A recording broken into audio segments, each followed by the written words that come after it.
Some diplomatic meetings take place quietly, but their implications can be far-reaching. Today, attention has turned to Florida, where Ukraine's president met a former U.S. president to discuss the future of the war. The meeting comes as the conflict shows no clear end, and pressure grows for a diplomatic solution. So what do we know about this meeting, Gasturi, and what could it mean? The war in Ukraine has reshaped global politics for several years, affecting energy markets, military alliance, The war in Ukraine has now reshaped global politics for several years. It has affected energy markets, military alliances, and diplomatic relations far beyond Eastern Europe.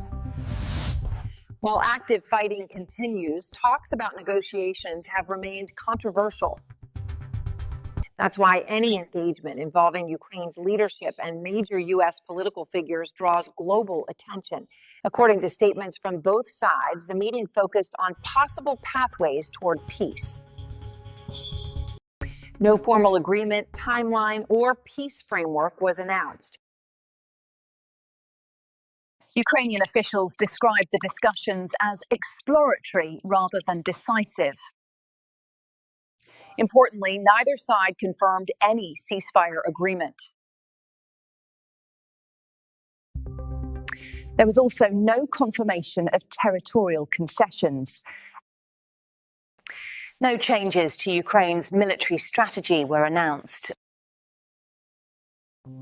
There was no formal role assigned to Mr. Trump in negotiations.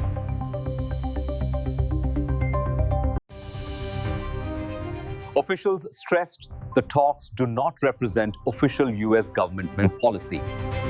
Formal diplomatic relations continue to be managed by the current U.S. administration.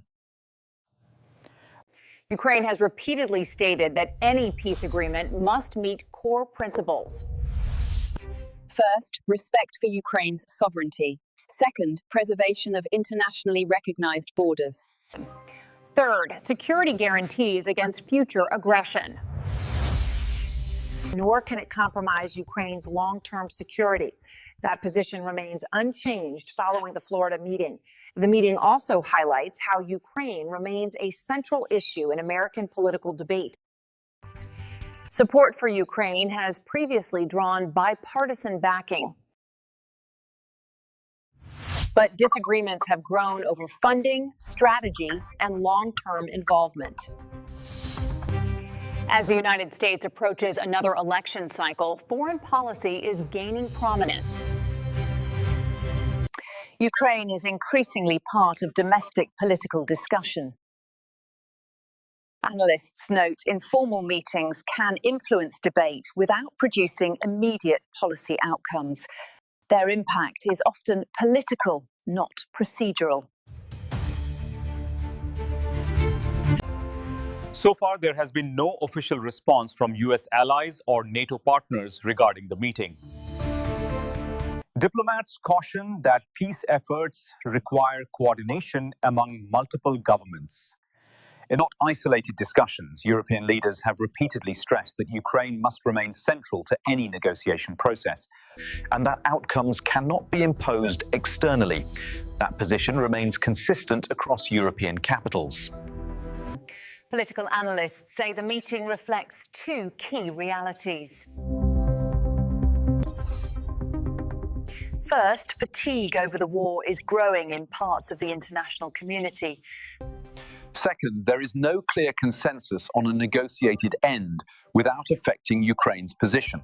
Experts stress that discussions alone do not signal progress. Concrete multilateral steps must follow for meaningful impact. For now, fighting continues on the ground in Ukraine. Formal diplomatic channels remain active through governments and international organizations. Any future peace proposal would likely require court-recognized agreements and Ukrainian parliamentary approval. None of these steps have been announced at this stage. The meeting underscores how complex and unresolved the Ukraine conflict remains. For now, there is no confirmed shift. Officials caution against reading too much into any single discussion. For now, there is no confirmed shift in policy, only continued diplomatic exploration amid an ongoing war. Clarvex News will continue to follow verified developments, providing clear, balanced reporting as the situation evolves. You're watching Clarvex News.